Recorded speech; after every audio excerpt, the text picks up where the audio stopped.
What's going on, you guys? It is Coach Ike, and we have another episode of Everything Uncovered.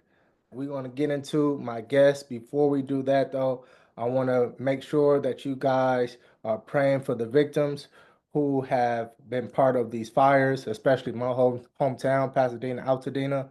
Continue to pray for them. For those who were affected by those fires, prayers and hopes. I'm going out to you guys. I know it's an emotional time, but this time is for us to come together and work as unison. For those kids that were affected, as far as cleats and whatnot, please reach out to me. I'm going to find out a way how we can help you guys get your cleats back so you guys can get back to what you like to do, anything like that. All right.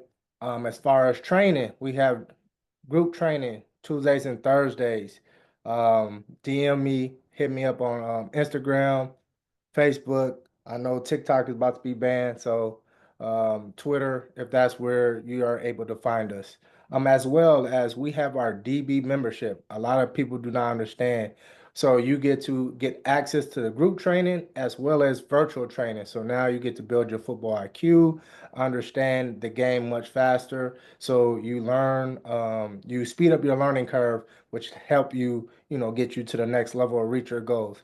At the same time, we also do um, recruiting assistance, so help you guys with recruiting as well as media training. So if you guys are definitely interested to take your game up to the next level, definitely join those memberships. I will have that in the description here for you guys to click on. Now, without further ado, I want to introduce you to my guest. This young man, we played together, teammates, but at the same time, when he first came on the scene, when I saw him, he was killing it. Truly amazing.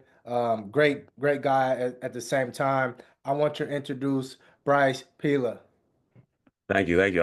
How you been? Been good, bro. Been Yeah, good. Bryce, I appreciate you getting on. We've been working this for a minute, man, but finally got you here, bro.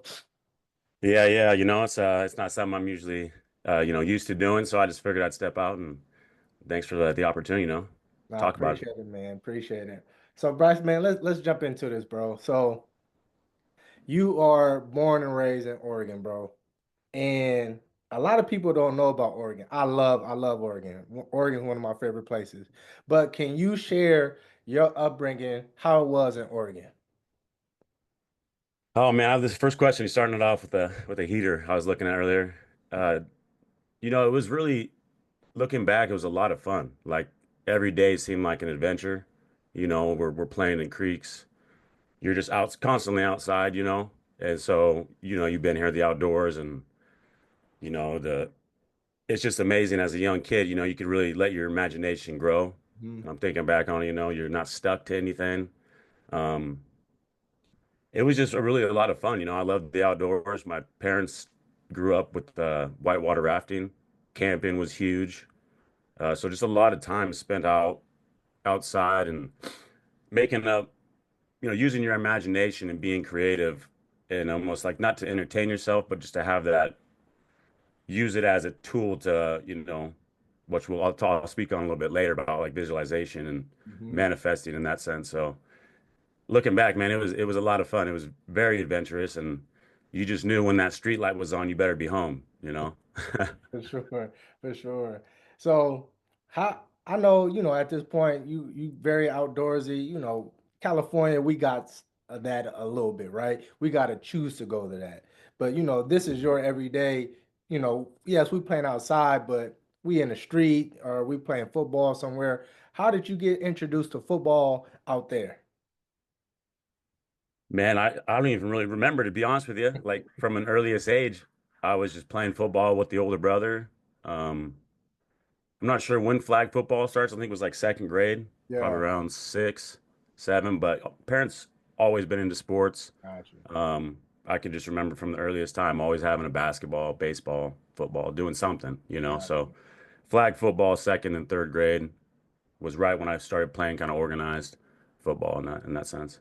Okay. So always very active, whatnot. So now, let's get up to high school. Everybody for the most part is that guy, right? Yeah. and just looking up, you was doing your thing at was Crater, correct? Crater High Yeah, School. creator. Yep. Yeah, so you was doing your thing in high school, and I'm pretty sure you played multiple sports there as well. So how was the recruiting process coming for you, like for you coming out of high school? Yeah, it's man, there wasn't a whole lot. Like I had some, just you know how recruiting is. Like they'll just pop in, like West Point would pop in. My grades weren't that high and I didn't think of going in the army. I was kind of getting looked at by Portland State. They were kind of flirting with it. Yeah. Northern Arizona said they were going to come out during a Christmas break, and then that's truly where I wanted to go to school, Northern Arizona Lumberjacks, because it's kind of like here too. You get the four seasons, and just getting out of Oregon was an idea, but I didn't get recruited by a whole lot. Obviously, Southern Oregon University, they're right down the road. Um, Western Oregon popped in, Linfield, but not too many schools wasn't really highly recruited for football. I actually had more offers for baseball than football. Got you, got you. So what made you choose to stay with football rather than going with baseball? I asked myself that question, like you kind of play like you're playing like hindsight, because I had a higher level, like Power Five, big time schools for baseball, but I'd already committed to football. Hmm. Um, my dad loved baseball, so I played it all the way through and through. I kind of almost got burnt out a little bit, but it was just naturally easy. The thing I chose football was because, man, it's like there was so much things going on in my outside world that it allowed me to escape reality and really I was able to give it my all. And Hmm. it's like, I don't want to say it like in a malicious way, but it's like a legal fight. You can take out your anger and anything frustration, and when you pop in the pads, bro, it's a different feeling. Not like an intent to hurt somebody, but it feels good as a man, I think. No, no, for sure. And it's crazy you said that because you're my second guest. I don't know if you know John Ferguson. Um, I played with Ferg my rookie year in Utah, and he said he was a natural baseball two player, but he just got burnt out as well. And Johnny Manziel, he said the exact same thing as you, like he just got burnt out and it wasn't as fun. So that's crazy. I keep hearing this reoccurring thing with baseball and the love of it, and guys are like, "Hey, man, I'm ready to move on." So, you know, how did it come about, you choosing Western Oregon? And I like to ask this question because, you know, choosing a college is very big. I try to teach my kids like, hey, you're not just playing football. You're going, on campus, you're being in this community. You may not like it. It may be a shock to you of this or what's going on. How was it for you choosing Western Oregon? And then what was it like when you officially stepped onto campus? Yeah, that's another big question, that I keep asking myself because, when you're an athlete coming out and you're thinking of like, you want to play at the big school, and Western Oregon did offer me Linfield, which is a private school right down here, offered me, but I didn't have the grades and they only gave out academic scholarships. They never gave out athletics, so it would have put me in a big hole, financially if Hmm. I would have went there for 4 years. But the idea was to go there. Man, it was the only Division two. I wanted to play at the highest level. It was the only Division two on the West Coast. In Oregon, you had Central Washington, Western Washington, but I think Central's making the jump up now. But it was Hmm. only Division two, and I didn't want to go to Southern Oregon and play NAIA. No disrespect. I mean, you still get some dogs out of every level, but Hmm. I wanted to play, the cream of the crop. I wanted to be right there trying to ride with them. No, for So sure.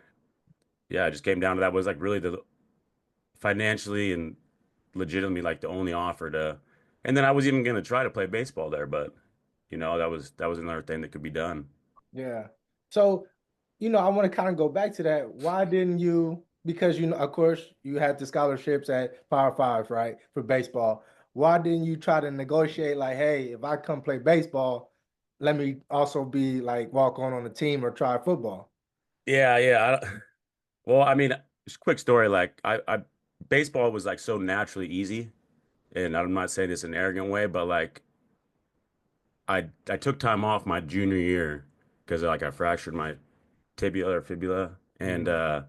we have a class. We actually played against Cliff Harris, the old DB for Oregon. Okay, yeah. We go down to Fresno for an Easter Classic, and I mean I'm just seeing a beach ball, bro. I got like two cracks. I was batting crazy on base percentage, like could hit everything. Yeah. And I don't really know if every offer was because at the time it was Pac-10.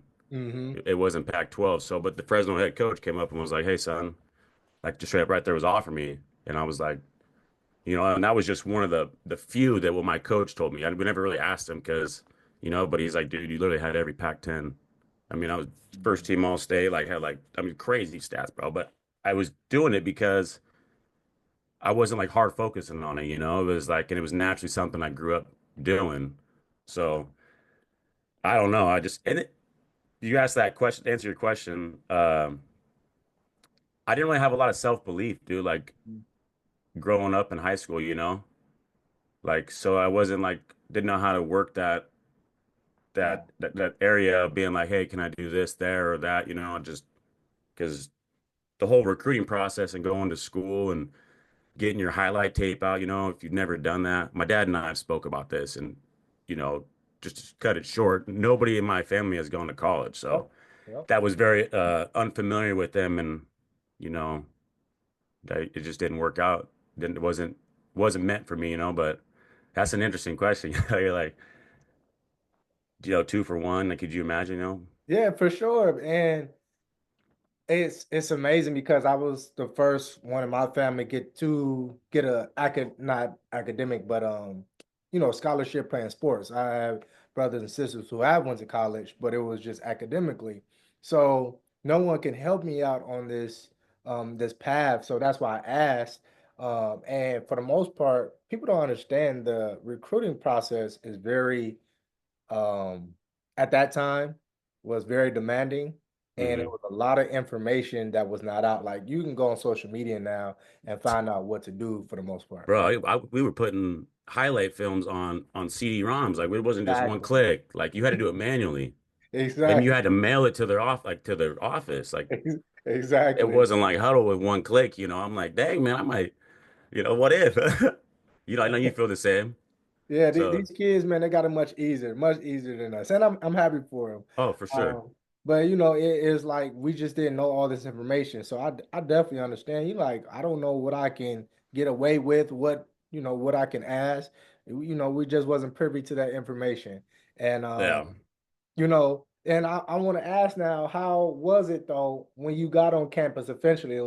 Like, was this a shock now when you got on Western Oregon, or And I'm not even talking about football. I'm just talking about Oh, school yeah, yeah, I and know, yeah. everything. Now you like when you come there, you can either go through Oregon State, like the Beavers, but when you're driving out there, bro, it's like you're like, where are we going? There's a school out here. It's like farm fields, and I'm like, growing up, I'm thinking of this like college being this like, Yeah, like Oregon or like this campus, like, lively, and I'm like, bro, where the heck are we going, bro? Like, you don't see nothing. So you get there, and then there's one street light. wow. Yeah, and it's a very I didn't even know it exists, but you get there and it was like, yeah, I remember like literally, yeah, it's on. And I remember my dad dropped me off in the dorm and I literally started crying, bro. I was like, Mhm.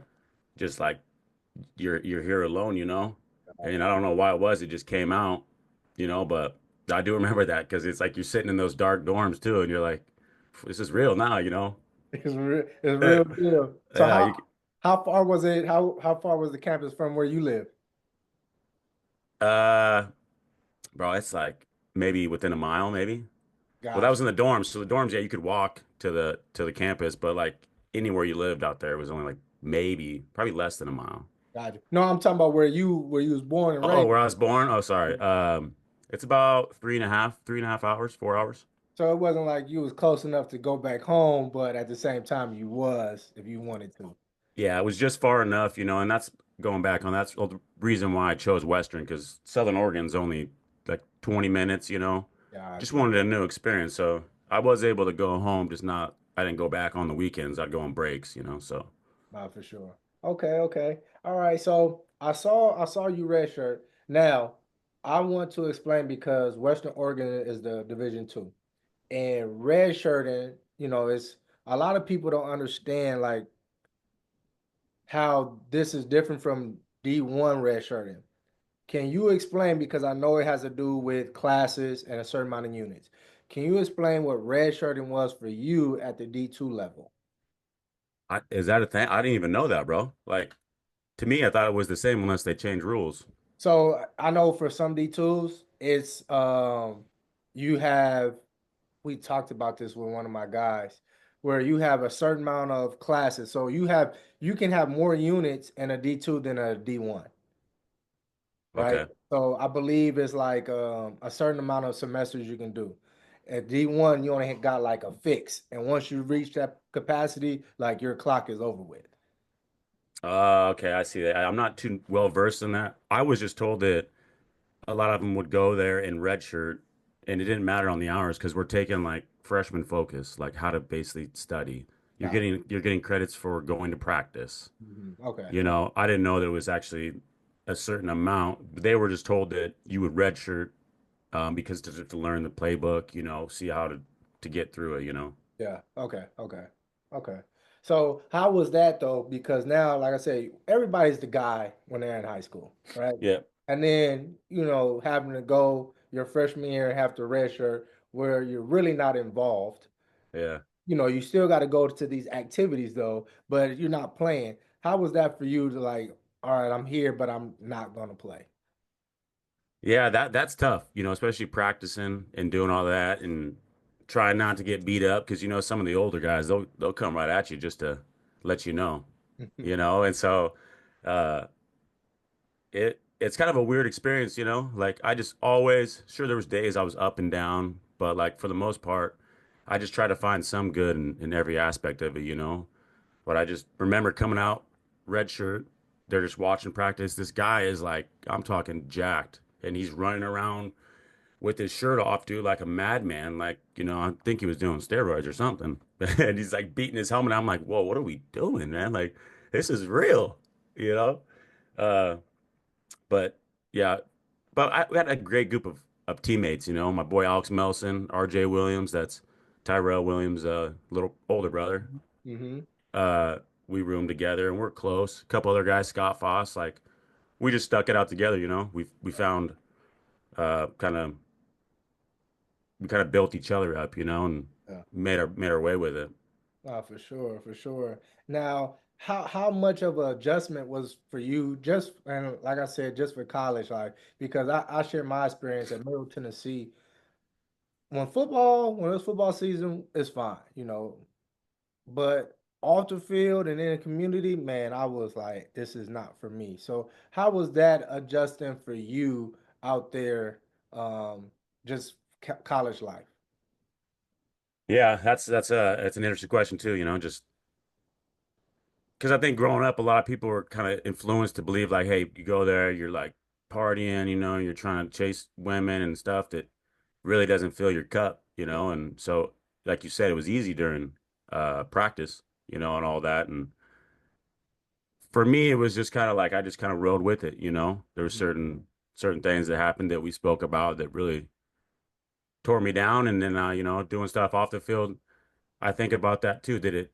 I still had a great or good career, but could I have had better? Yeah. Could I have always done better? And if I didn't make certain decisions that weren't ever a problem, like in the law, in the eyes of the law or something, but to me and my integrity, and I guess my conviction, there's that stuff I think about. So it's you know, I certainly got in some trouble with some MIPs and stuff that you shouldn't have been doing. Hmm. Um, but it's such a small school that it was almost a blessing that it was a small school because, you know, it didn't have that access to, I think, what a lot of young, you know, confident athletes are trying to seek when they go to college. And that's not what you're there for, you know? Yeah. No, true, true.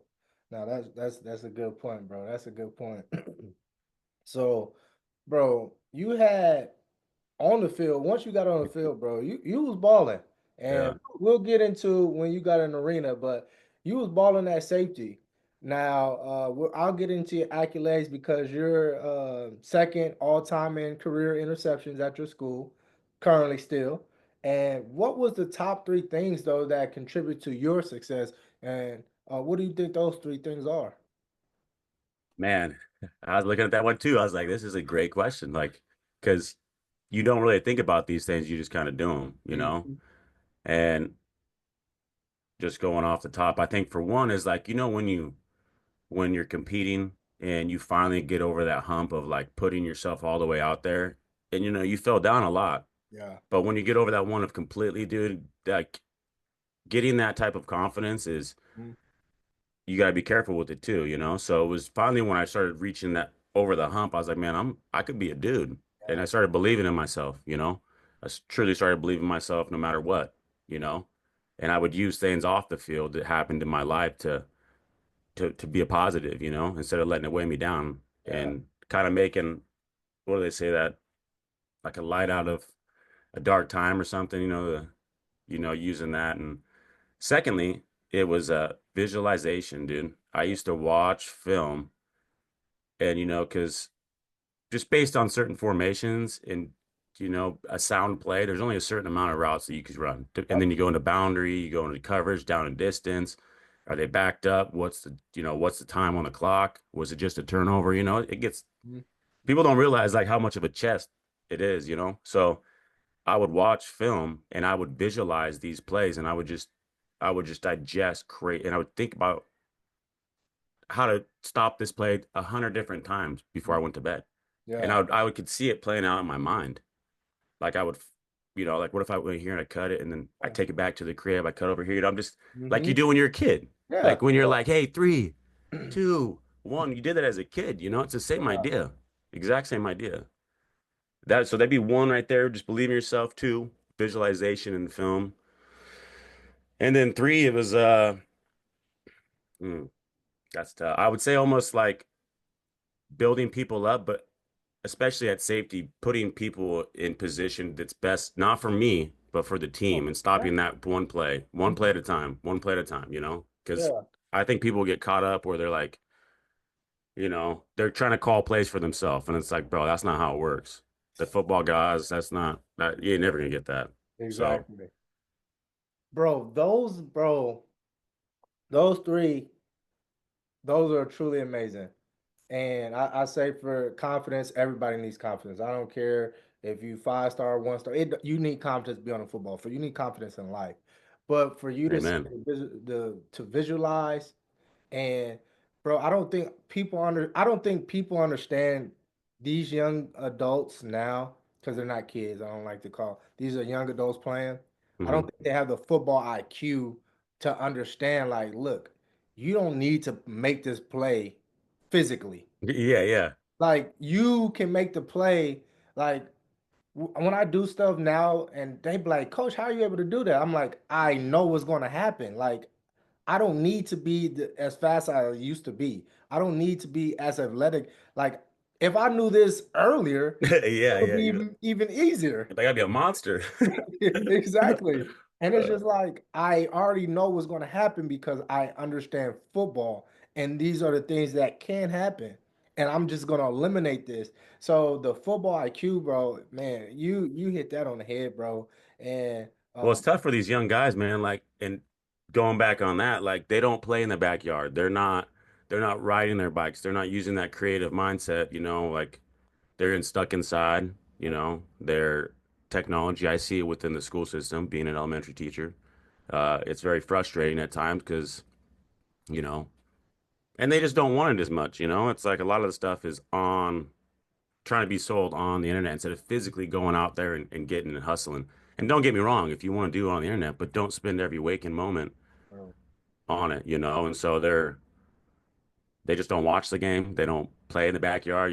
So it's kind of frustrating at the same time with nah, your nah, coach. facts, facts. Nah, man, those are three good ones, bro. So I kind of want to get into your stats, bro, because sophomore year is when you eventually got on the field, but junior year is really what took off for you. You led the league, right, with nine interceptions that year. And then after that, like you had 5 interceptions. So you was balling on top of you was taking touchdowns, you taking these interceptions back to the crib, right? So you definitely are solidifying yourself in school up there, you making a name for yourself. Now, I want to know because, at the end of the day, all of us, our college career is going to end. I want to know what was that thought process like? Man, I've done balled out. I done stapled my stuff here at Western Oregon. But what was going through your mind that final game, that final whistle, and it was all over? What was going through your mind, bro? I I could probably guess close to it just because I took each day like by its present, moment. I didn't really think. Obviously, everybody thinks a little bit in the future.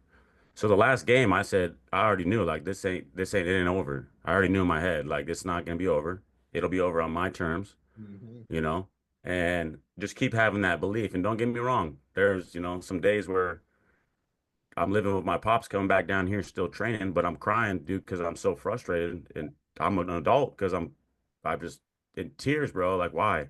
But I couldn't give it up. And so it sucked the last game, like your boys, you're like, dang, it's the last time we're gonna ride together. Um, but I knew for me that I just kept that, I guess, that faith that I was gonna play again somewhere, wherever No, it was gonna be. sure.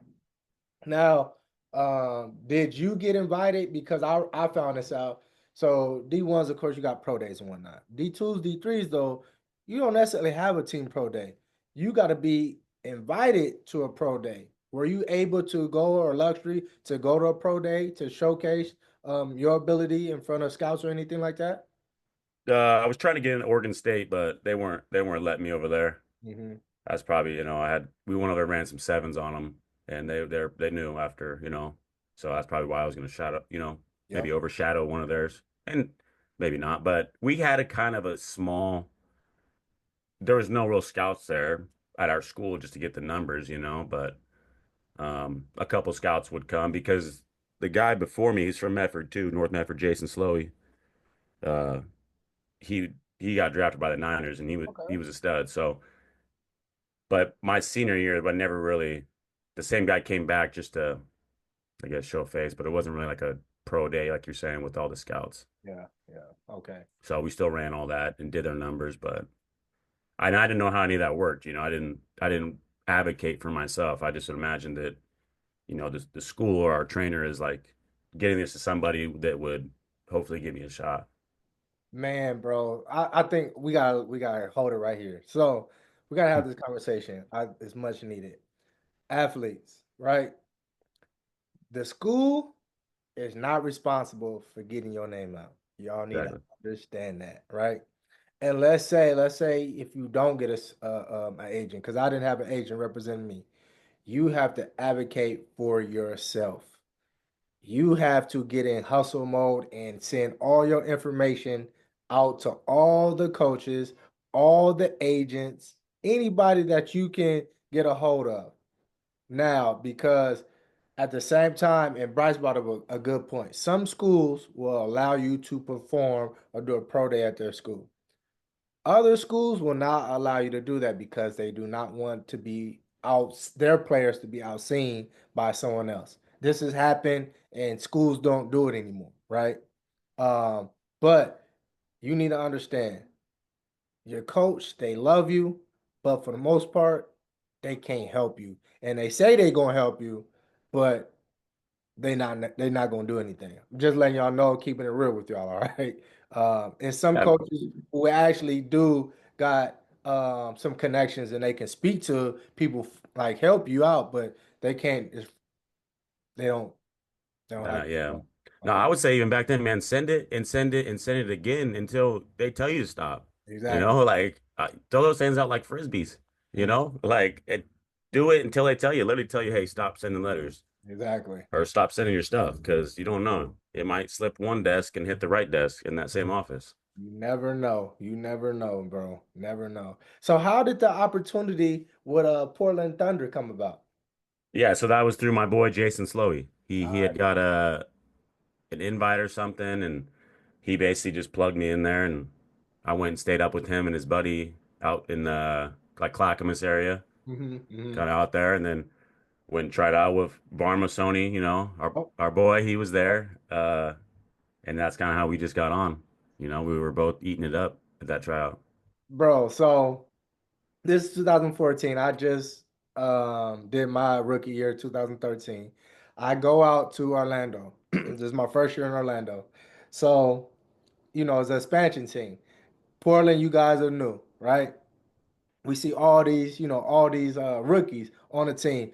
Actually, I know Coach Salk because Coach Salk was our offensive coordinator in At Utah. Utah, yeah. Yeah. So, we on the East, and we not really worried about the West. But y'all are playing guys that we gonna play.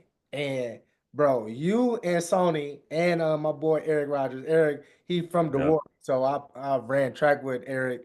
Eric did his thing in the CFL. He played that Oh role. man, that guy is stupid athletic, bro. He don't even look, he smooth. Don't look at all. 6'4", running like a 4'3". Yeah, like it looks easy. It looks effortless. Easy. But you and Sony, bro, y'all actually it's not even just y'all two, because It's y'all also had the field corner. I can't remember. I think Crockett and Croc Tom, yeah. And then yeah, we had Dwight. Dwight McLean. He was Yep. a hammer. And Dwight. So y'all balling and y'all for the most part, everybody's a rookie, but I believe, but not Crockett. I think that he's like the only one. Oh yeah, Croc, yeah. So y'all balling. I think you finished with 8 your rookie year interceptions. Sony, he finished with a certain amount of interceptions. I'm like, bro, y'all killing, right? How was that though, as a rookie coming into a professional league, balling out, bro, and playing on that team?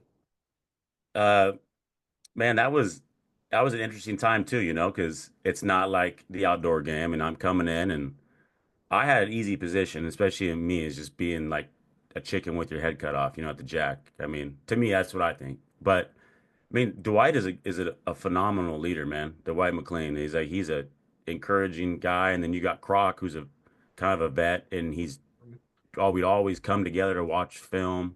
He made sure, but it was about with us four and about like so like when you're playing with somebody and you don't even got to like really tell him what to do, that you guys just know and you play off each other.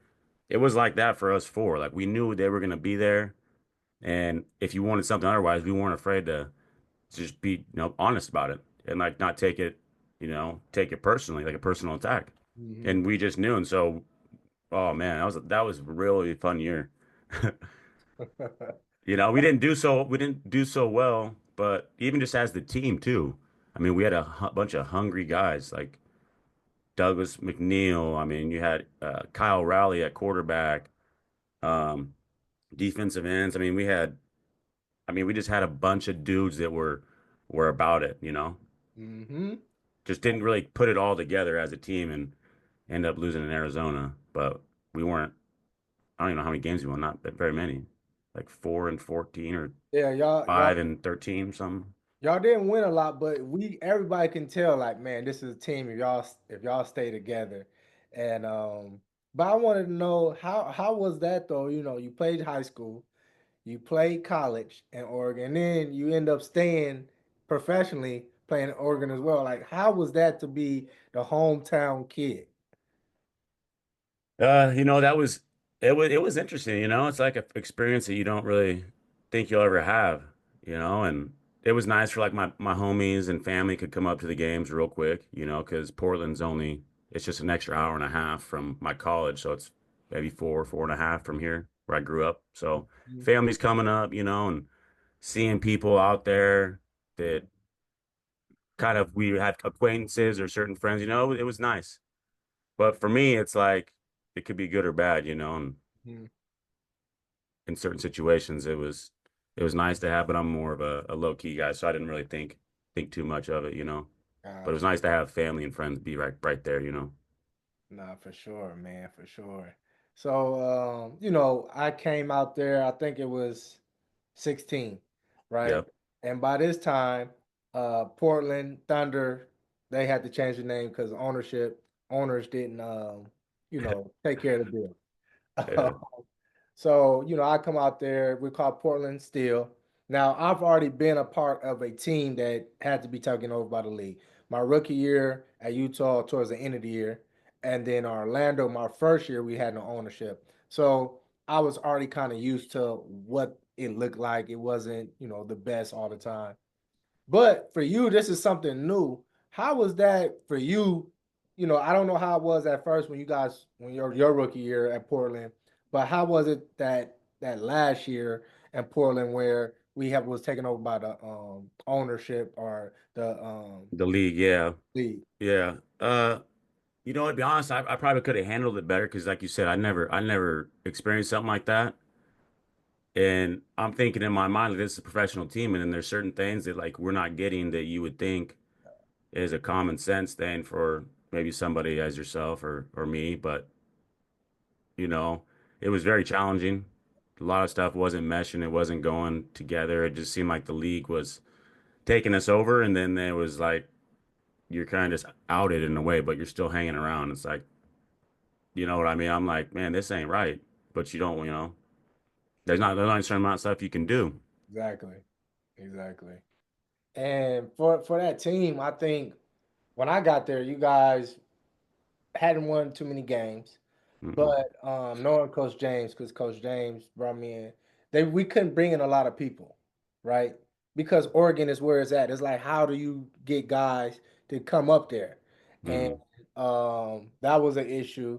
On top of that, even though that team, like we wasn't winning, we came together towards the end of the year. Like defensively, we was actually doing our thing. We actually, well, I didn't play that game. You guys actually upset it, Jacksonville. Oh, We yep. Philadelphia at home, and then we beat the Kiss to make it into the playoffs. So that just shows guys sticking together and whatnot. But during this time for you, because I remember we was talking about it, like, hey, how long you gonna play? You was like, bro, I don't know. Like, shoot, I might be done after this. Why was that going through your mind then? Uh, I think in all honesty, it was letting somebody else trying to affect my decisions. You know, we do that a lot in life, just like letting this one case be a deterrent of, you know, what you want to accomplish. Like, still wanted to play the game, but I'm like, man, this was so bad, but was it really that bad? You know, like Yeah, it could have been a lot worse. And so just going there, I was like, you know, I didn't really know what was gonna happen, you know, yeah, yeah. Not and true. it gets frustrating, and yeah, just letting someone else like kind of help make your decisions for you based on something that really only, I mean, I couldn't control that, you know, just if I would have thought control what you can control, you know, I probably wouldn't have been saying that. So No, facts, facts.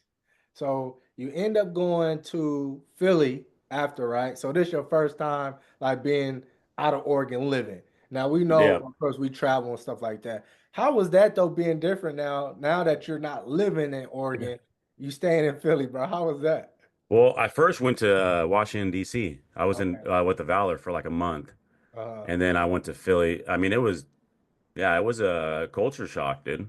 You know, as I'm from a small town in Southern Oregon, you know, and I go there to Philly, and I'm like, whoa, like, you know, it was it was very eye-opening. But I mean, dude, another great group of guys like James Romaine, Dwayne Hollis. I mean, Joe Gooseby is my dog. I still talk to him, and he showed me the ropes. You know, he was same position, if not better than me. You know, and I just wanted to go there, and that's because I was at Washington D.C. and they weren't really.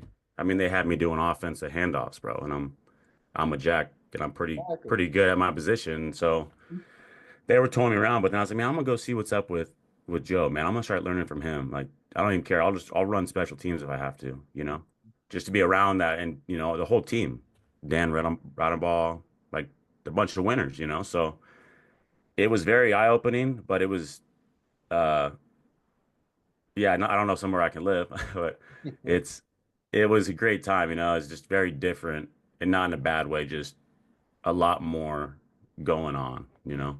Yeah, no, for sure. It's a little faster for you and Yeah. everything. So, you guys end up winning out in Philly. How was that for you personally? Winning, being a part of that championship team. Yeah, I ended up getting hurt like the second game, bro, on a celebration. Wow. With my hamstring, you know, it was like what was that kicker, Adam Vinatieri? when he jumped up in the air. It was kind of like Yeah. that moment for me, and I'm like, so I played 3 games that year, but Okay. luckily I was able to play in the Arena Bowl, Yeah. and it was just, I mean, it was fun, man. Like anytime you can win a championship, no matter what, that's a really a true an awesome feeling, that you've reached the peak of greatness, and yeah, it was something that I won't ever forget, especially just with those guys, and again, just a great group of guys and Coach B out there. I mean, and then dang, what's the head coach name? Still coaching right now. Um, I stopped his name earlier. and Clint. Clint Dozell. That guy's the man. Yeah. And it was a lot of fun, we always had fun, and but we worked hard, and it was like no other. And even then I wasn't playing. I kind of It helped me to continue to practice hard and do that. So I really had some growth in other aspects outside of football and the game itself. Yeah. But winning was awesome. Nah, for sure, man, for sure. Um, Dang, it sucked when you get hurt, and but hey, shoot, y'all got a ring, man. Y'all definitely Yeah, got a ring. I feel like Brian Scalabrine, bro. Yeah, it was good. Bro, so at the end of the day, so before we talk about the end of the career, people need to know. So you were, um, you know, want to consider one of the rookies of the year, right? Also, at the same time, you made first team. A lot of people don't do that in arena. You had 8 interceptions your first year, five the second year, one your third year. So you had, I believe, 12 career interceptions, right? And then, at the time when you came in the league, we did like a top 50, right? They did the top Mm. 100 players. You were number 37 on the list. So your accomplishments and what you did in the Arena League, you feel me? It stuck out, and a lot of people don't know that, and you need to get your flowers, bro. So you was a ball. I know you was a baller. Other people need to know, right? So congratulations on your career, bro. And we talked about this on the phone, but eventually at the end of it, football's going to end for us all. Now, regardless of how we go out, if we get hurt or if it's our own, how has that transition been for you though? Now, no longer playing the game. Uh, it's tough. It's tough to now have a schedule that was set for you, through football that's no longer there, and then now you're gonna have to do it for yourself, and allowing distractions to get there, and it's a whole different process. It's been good, I find different hobbies now and do stuff like meditation, obviously the gym, but you can only hit the gym so much, and just other stuff, it's still very tough, but I kind of find that's kind of why I went into teaching is Yeah. I fell back with that is it's like still playing the game. I mean, I still play games with the little kids, and finding ways to just be grateful for where you're at, and for the longest time I struggled with my identity of being just a football player because people only recognize me for being a football player. And um, I've had to have a lot of sit downs with myself and speaking to the man above and trying to help have him give me guidance because, like I said, I thought I was just a football player, but internally I'm like, I'm so much more, and Yeah. uh, being honest with people, that's one of the keys, but it's getting better. It's a lot better. I mean, do I miss football and all that? Sure. But sure it sucks when it's not there no more, It's never gonna fix itself, but Yeah. it's always gonna be there, but it's gotten better. It's great actually. I mean, but at first it was a really tough transition for me, Yeah. and then doing the wrong things. I was asking myself, and I wanted to ask you, I was asking myself, I was like, why is the transition so hard? And for me, what I think it is, it's not necessarily just playing the game. I think it's the rush that you get from the crowd and like you kind of being like you're not a star in Arena League, but you can be to those fans. And then for people to not scream your name or people not checking on you like they used to, that's what I feel like for me, that's why I feel like why it's so hard. It's like, okay, I am regular person and I have to do these daily things every day. Why do you think it's so hard from your perspective?